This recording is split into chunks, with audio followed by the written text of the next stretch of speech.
Fala galera, estamos vivendo esses últimos momentos de The Handmaid's Tale, tem muito conteúdo sendo aqui no canal, teorizando, debatendo junto com vocês o que pode acontecer nesse episódio final, obviamente também debatendo, né, os acontecimentos tão bombásticos simplesmente que aconteceram no episódio 9 dessa sexta e última temporada.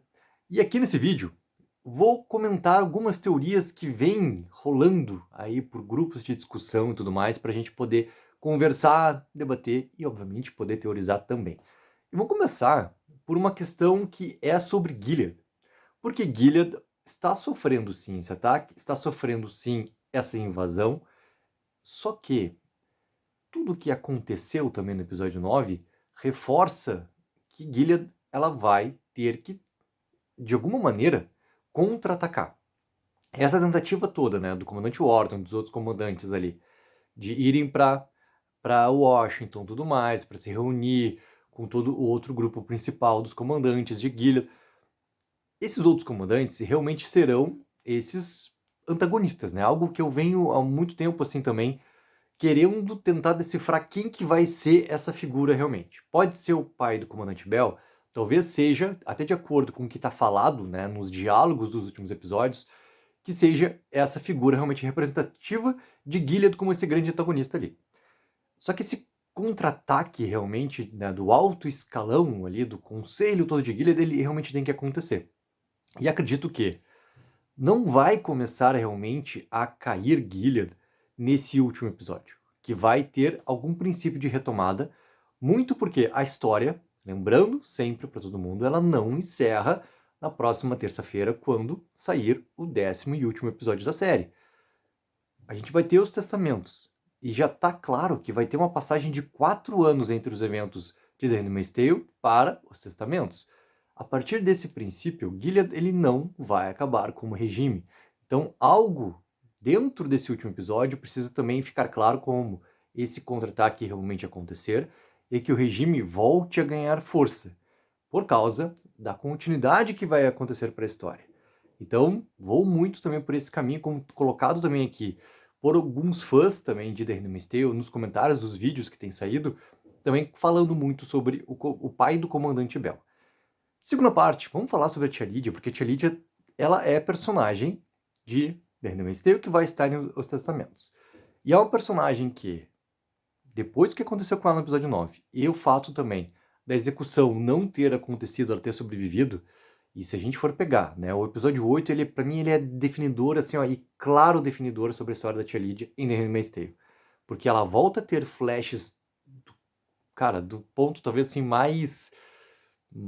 não é o mais maquiavélico da Tia Lydia que a gente viu na série, mas assim, uma amostra do que era esse ponto mais maquiavélico dela, voltando para coisas, né, flashes da primeira temporada dela, durante a sua investigação, tudo mais, até ela ser completamente quebrada pela June e depois, cara, pela Janine, quando tem todo aquele momento delas lá no Red Center. E tudo isso que aconteceu com as garotas, e sempre essa figura representada, né, da Janine ali como esse elo principal da Tia Lydia, e tudo que aconteceu em Jezebel, tá claro que a Tia Lydia também, nesse último episódio agora, ela precisa ter definitivamente o seu lado colocado para lutar contra Gilead. O seu discurso naquele momento, antes, né, dela ter a corda colocada no seu pescoço, já é um momento claro sobre isso. Então que agora se tenha realmente esse posicionamento dela. Eu duvido até assim que a Tia Lydia tenha uma grande participação nesse último episódio. Para mim ela vai ter muito mais uma participação definitiva por causa da história que vem a seguir. Ela não tem algo realmente que seja definidor, tá? Não consigo ver esse definidor para ela nesse último episódio, mas algo que seja realmente um definidor para que maneira que ela vai começar a executar o seu papel contra Gilead para tentar derrubar esse regime todo de Gilead a partir de agora, que é a história que a gente vai ver a seguir. E daí já vamos falar da Janine, porque a Janine, a atriz, já declarou que o final da Janine é um final que vai traduzir uma paz para ela. E a gente pode traduzir essa paz muito como algo feliz, mas também esse algo como um propósito, tá? Eu queria muito ter visto a Janine ser responsável pela morte do comandante Bell. Eu acredito que muitos outros fãs também, tá? Por mais que eu tenha gostado, a maneira como se desenrolou aquela cena também com a execução vindo da mão da June. mas por vir da Janine, depois de tudo que a Janine sofreu nas mãos do comandante Bell, para mim iria encaixar para a personagem também. Seria, cara, um momento muito importante para ela ser essa executora do comandante Bell. Só que a Janine talvez represente, né, e talvez essa paz toda, desse propósito todo dela ali, tem dois caminhos, tá? E eu não vejo diferente desses dois caminhos, e isso é perigoso também. Para mim, o primeiro é realmente a reunião dela novamente com a Angela, e que ela seja essa representação todo desse final feliz, como a gente não vai ter a possibilidade de um final feliz da June com a Hannah, por causa também da história que vem a seguir, que a Janine represente isso, represente esse reencontro da mãe com a filha. E que elas tenham, sim, um momento onde seja essa tal paz. E que se complete essa jornada toda da Janine novamente com a sua filha, ainda mais depois de tudo que ela passou nessa série também. E tem o outro lado, que é a questão de encontrar a paz através de um propósito, esse propósito ser também um sacrifício. Porque quando a gente fala a questão de mortes, nesse momento final da série, a gente já teve duas muito impactantes no último episódio. Uma, então, que foi extremamente polarizadora em relação à opinião dos fãs, que é a morte do Nick. E nesse momento, último episódio, a gente vai ter novas mortes. Acredito até em que entre Janine e Moira, a Moira seja a personagem que tenha um desenho mais propenso a realmente ter uma morte, que tenha também uma carga emocional ali jogada novamente para cima da June, do que a Janine, por causa dessa questão da Angela. Ou seja, eu vejo mais essa possibilidade de ter esse propósito, tudo mais, da Janine se sacrificando, em uma situação onde seja muito mais para que ela consiga salvar a própria Angela. Então, se fosse para escolher, e nesse momento literalmente chutar qual das minhas teorias eu gostaria que fosse certa, para mim eu colocaria realmente que ela seja essa representação do final feliz e ela fique sim com a Angela e tenha ali, cara, algo de bom depois de tudo que ela viveu durante todos esses anos também que a gente acompanha essa personagem ali sofrendo nas mãos de Gilead e tudo mais. E daí, galera, vamos chegar na Serena. Porque a Serena e a June são as últimas duas que eu estou deixando nesse vídeo aqui, porque a história delas é muito em paralelo. A June, ela é protagonista de The Handmaid's Tale, ponto, nova linha.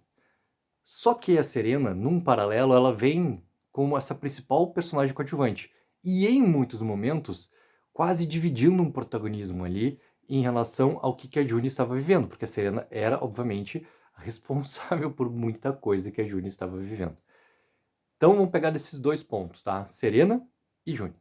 A Serena, por mais que se tenha, obviamente, esse desejo por parte de muitos fãs que ela pague por tudo que ela fez, não é, e tá aqui nesse vídeo, tá muito bem argumentado já, que eu passo bastante tempo ali falando sobre a Serena, o destino dela, então vou ser mais resumido nesse momento, tá? Não é o que a série tá mostrando pra ela, não é a jornada dela nessa última temporada. Então eu acredito que a Serena vai acabar entrando também nesse caminho todo da rebelião. E a partir dela entrar na rebelião, como que ela vai conseguir realmente fazer algum tipo de diferença e principalmente conseguir tentar diminuir essa culpa toda que ela tem e que ela carrega, porque ela tem essa culpa, então ela tem que carregar, ela tem que ter esse sofrimento como consequência, tudo que ela fez, desde o momento que Gilead, né, tomou o poder do país, é tentar de uma maneira usar essa voz toda, que também é muito o tema da jornada da personagem nessa temporada, usar essa voz nesse campo todo político de, assim como a gente viu episódios atrás, lá em Nova Belém, ela falando para representantes de outros países sobre o que seria Nova Belém, ela usar esse fator todo politicamente e usar essa voz politicamente para escancarar, então, o que é realmente Gilead, o que acontece realmente em Gilead. Inclusive, o que aconteceu nos últimos momentos de toda a invasão, a rebelião, tudo mais, e também o que é a verdade por trás de Nova Belém. Que ela nunca seria realmente, era toda uma questão utópica, ela nunca seria algo diferente de Gilead, tanto que os comandantes já queriam acabar com Nova Belém. Então é ela usar esse fator todo ali para tentar trazer também mais força para a rebelião. Usar a sua voz, recuperar a sua voz, que é algo que a temporada vem também trabalhando desde o início. Vamos lembrar do flashback dela com o pai falando exatamente sobre isso. A gente sabe que essas questões todas são muito importantes. Também vieram como tema, né, a relação dela, principalmente no começo, com o Orton, né, sobre a biblioteca, sobre e ela recuperar essa voz. Então essa pode ser essa designação para Serena nesse final. Não acredito da morte da personagem. Não acredito que algo aconteça com o Noah também. Acredito que esses dois sim ficarão juntos e ela vai ter que sofrer com todo esse peso, essa consequência, isso tudo, mas usar novamente a sua voz nesse campo político para tentar mostrar o que está acontecendo com Gilead e tudo mais. E daí a gente toca na questão da June, porque a June, ela tem talvez o seu maior arco todo concluído no momento onde ela vê o avião explodindo. Porque aquilo conversa completamente com algo que a fez também ter vontade de viver lá no começo da história toda que a gente acompanhou, além, obviamente, daquilo que estava colocado dentro dela de tentar recuperar a Hannah, que isso sempre foi o tema da personagem, que nessa última temporada, inclusive, ficou muito distante da história, que tem que aparecer nesse último episódio. A questão da Hannah é muito importante, que, assim como eu falei da Tia Lydia, tá? Não vai ser algo definidor para a personagem, mas é algo que tem que definir para que caminho vai essa história daqui para frente, em relação aos testamentos. A June não vai recuperar a Hannah, só que algo tem que acontecer entre essas duas, porque é muito a força da personagem. E a segunda força que a fez permanecer viva, e também por causa desse objetivo todo, porque a June não fazia ideia do que tinha acontecido com o Luke, muito menos que ele estava vivo, é a relação dela com o Nick. E a partir do momento que tem a morte do Nick, se fecha todo um ciclo ali para a personagem. E agora, a rebelião toda, ela tem que, teoricamente, ter mais força. Ela tem que realmente ir para uns caminhos definidores. E a June, ela tem que, de alguma maneira, ter fortes consequências. Porque isso, o começo do episódio já vai ser muito definidor para ela, porque a gente vai ver momentos depois do que aconteceu em relação ao avião. Tem conversas que, né, de acordo com a sinopse também, que a June vai estar bastante reflexiva, né, a sinopse do último episódio, galera, que inclusive é intitulado The Handmaid's Tale, que a June vai estar bastante reflexiva sobre tudo que aconteceu por todos esses anos em Gilead, que isso pode se traduzir também por flashbacks, pode traduzir novamente a gente pegar momentos chaves que aconteceram na série, colocados ali pela questão do ponto de vista da June, e a gente volte para momentos ali para trazer o que pode acontecer daqui para frente com a personagem também. Só que ela é essa questão toda de liderança da rebelião. O que pode acontecer também com ela não é, por mais que eu preciso que a série me mostre também entre ela e Hannah um caminho definidor para o que vai acontecer para frente, é mostrar qual consequência que vai acontecer para June para que ela permaneça viva por causa da história de Os Testamentos. Não tem, para mim, a menor chance da June ter alguma coisa acontecendo com ela que tem uma morte dela nesse último momento aqui. Assim como com a morte do Nick, eu não vejo nada de perigo acontecendo pro Luke. Não consigo ver ao mesmo tempo isso acontecendo, tá? Eu duvido que a série teria essa força e essa coragem toda, que acho completamente desnecessário, desproporcional, para a narrativa estar sendo apresentada, fazer esse golpe duplo para a personagem. Então, a partir do momento da morte do Nick, o Luke não tem mais para mim esse perigo de algo acontecer com ele. Mas algo tem que acontecer com a June para que ela fique, no mínimo, cara, reclusa. Porque Gilead não vai cair. Ela não vai conseguir recuperar a Hannah, por causa das histórias todas que vão vir para frente de Os Testamentos. E lembrando um ponto muito importante, tá colocado, né, e tem um vídeo aqui no canal também, eu falando, conversando com todos vocês sobre as críticas, antes de saírem a última temporada, as críticas dos grandes portais americanos e tudo mais, sobre a temporada por completo. Que tá claro lá que a gente vai ter sim muitas respostas e conclusões de história acontecendo agora no 10º episódio. Mas que outras vão ficar sim abertas, porque a gente tem a questão da spin-off que vai vir. Então esse é um outro ponto importante. Algo tem que acontecer com a June. Algo tem que deixar ela reclusa em algum lugar. Porque ela também é um motivo da busca da história que vai vir pela frente. Galera, coloque aí nos comentários o que vocês acham das teorias, quais outras coisas vocês querem também que sejam respondidas, que aconteçam nesse último episódio da Handmaid's Tale. Não esqueça também daquela mega ajuda de curtir o vídeo e assinar o canal. Tech04, viva o sonho aqui.